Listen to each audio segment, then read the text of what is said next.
একটা পেশেন্ট যখন বুকে অসহ্য রকম ব্যথা নিয়ে আসে, আমরা প্রথম জিনিস যেটা করি সেটা হচ্ছে একটা ইসিজি করাই। তো এই যে ইসিজি, এই ইসিজিটা আমরা কেন করাই তার কারণটা হচ্ছে সিম্পল। আমাদের হার্টের এসএ নোড থেকে যে ইলেকট্রিক্যাল ইম্পালস, সেটা হার্ট থেকে এসএ নোড থেকে যাচ্ছে এভি নোড থেকে সেটা পার্কিনজি ফাইবারের মাধ্যমে আমাদের যে ভেন্ট্রিকল অর্থাৎ অলিন্দ এবং নিলয় এই বরাবর যে ইম্পালসগুলো সেটা কিন্তু গিয়ে হার্টের কন্ট্রাক্টিলিটিটাকে বজায় রাখছে।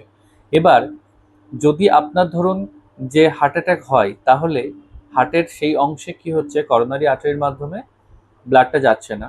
তার মানে দুটো জিনিস হতে পারে, ব্লাড কম যাওয়ার জন্য সেখানে টিস্যু হালকা অক্সিজেনের অভাব হতে পারে, অথবা দীর্ঘ সময় ধরে অক্সিজেনের অভাব পেয়ে এটাও হতে পারে যে সেই টিস্যুটা মারা যাচ্ছে, অর্থাৎ ইনফাকশন হচ্ছে। তো এই জিনিসটা আমরা যখন ইসিজি করাই, আমাদের বিশেষ করে চেস্ট লিড যেগুলো, সেগুলো খুব ইম্পর্টেন্ট হয়ে দাঁড়ায়। এবং চেস্ট লিডে আমরা এসটি এলিভেশন হচ্ছে কিনা, টি ওয়েভটা কতটা লম্বা আছে, হাইট বাড়লো কিনা, এই সমস্ত কতগুলো প্যারামিটার আছে যেই জিনিসটা আমরা দেখে একটা প্রিলিমিনারি ধারণা করতে পারি যে কোন এরিয়াটা ইনভলভ হয়েছে। তারপরে তো আমরা ট্রপটি, ট্রপ আই এই সমস্ত টেস্টগুলো করাই, এবং ফাইনালি ইকো টেস্ট তো আছেই। তো হার্ট অ্যাটাকের ক্ষেত্রে এই কারণে ইসিজিটা অত্যন্ত ইম্পর্টেন্ট হয়ে দাঁড়ায়।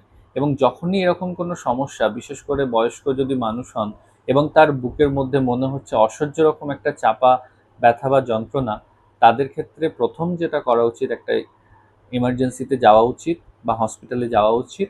এবং প্রথম যে টুল, যেটা এফেক্টিভ টুল, সেটা হচ্ছে একটা ইসিজি করা উচিত।